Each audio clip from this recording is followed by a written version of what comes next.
Ito nga ang ginagawa ko para nga hindi mapait ang pagluluto ko ng ampalaya. Kung gusto nyo din malaman ay panoorin nyo ang buong video.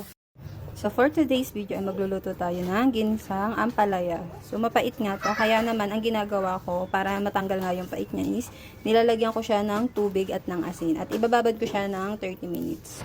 Lagyan muna natin siya ng tubig. Sunod ay lagyan natin siya ng asin.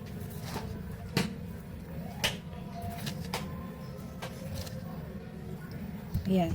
Lamas-lamasin lang natin ng konti.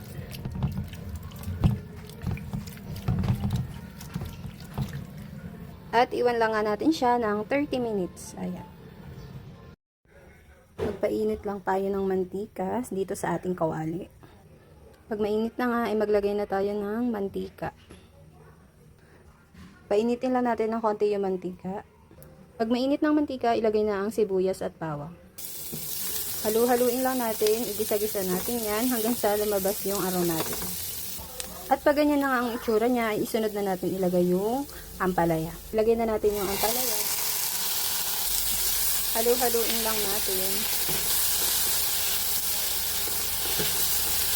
Naglagay lang ako dyan ng paminta at ng patis. Halu-haluin lang natin.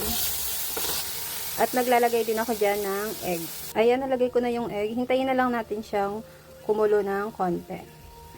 At ayan, luto na ang ating ampalaya na ginisa.